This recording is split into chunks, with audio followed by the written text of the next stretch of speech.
Welcome back to another Film Geek movie review. In just a bit, I am off to check out the new comedy Snack Shack. So what's the plot of this film? This movie tells the story of two teenage friends who keep trying to win at get-rich-quick schemes, and nothing seems to work. So they decide to put money down on a local snack shack at the community pool, and well, as I like to say, wackiness ensues. This film takes place in the year 1991, and I think the characters are about the same age that I was in 1991, so I'm a little intrigued by this. Now, I was busy with Boy Scout summer camp during the summer of 1991, so I didn't really have time for shenanigans at the local community pool. I was too busy teaching knots and taking kids on hikes and such. Well, you know what? It's enough of me sitting here yammering. It is time for me to get out the door because it's time for me to go check out Snack Shack.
Welcome back. Just getting home, and you know what, guys? I enjoyed this movie, and it was not what I was expecting in the least.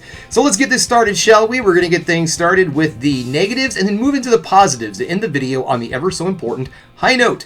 Now, the first negative that I'm going to mention for this film is not necessarily anything to do with the movie itself. It has nothing to do with the quality of the film. It has to do with the marketing of this movie. Now, when I watched the trailer of this film, I was expecting a screwball, goofy, teen sex comedy, and that is exactly what the trailer made me believe I was going to see. I thought I was going to walk into something like Porky's, American Pie, something of that sort, and what I actually walked into was a very personal, heartfelt coming-of-age film that does have some comedy elements, but is mostly a drama at its core. So imagine my surprise when I was expecting just something silly and goofy that I was going to probably find extremely hilarious because I have the sense of humor of a 12-year-old, and I ended up watching something that actually brought out real emotions in me. Another thing about this film is it is a little long. The movie clocks in at almost 2 hours. I think it's like maybe an hour and 45 minutes, somewhere in that realm.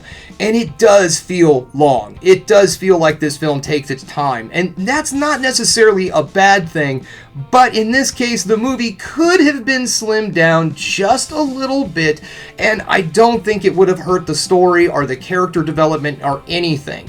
There was definitely some scenes and all that were thrown into this film that necessarily didn't need to be there, and they could have kind of sliced it down to get a lower runtime.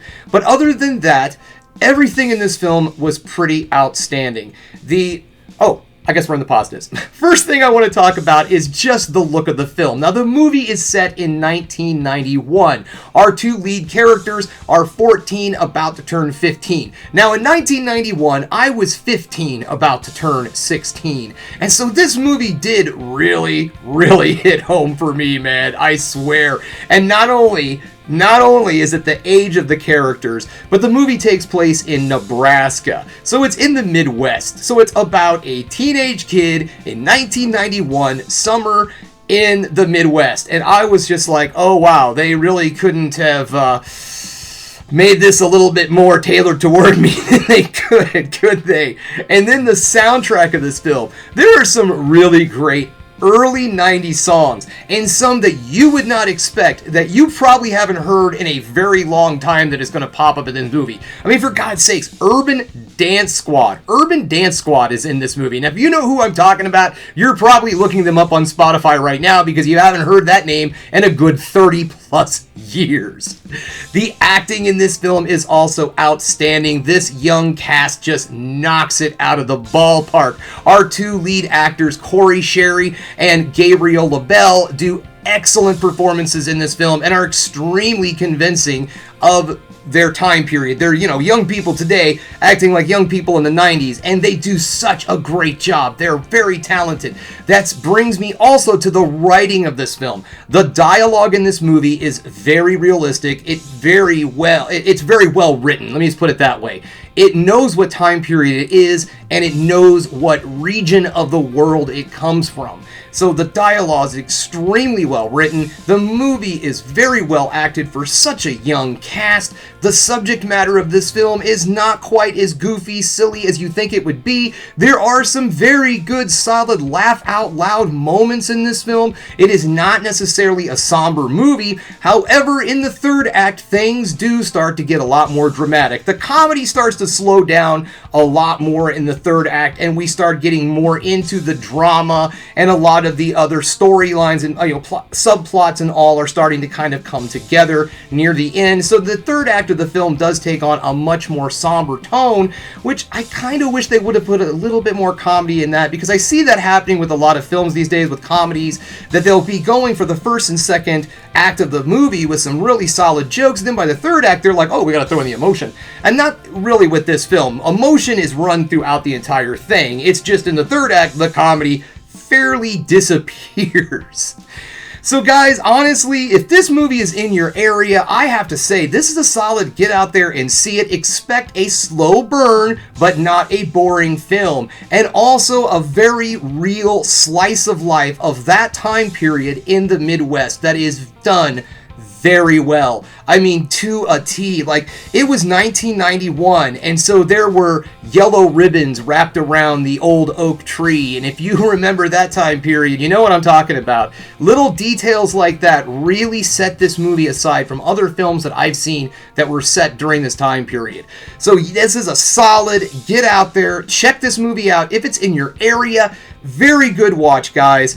Alright, well that's all I have for you today. Thanks again for checking out the Film Geek. If you liked what you saw here today, go ahead and subscribe to the channel, ring that bell for notifications, and give me the old thumbs up so I know you like what you're seeing. And if there's one more thing you can do, folks, that is keep watching movies. You know I'm gonna.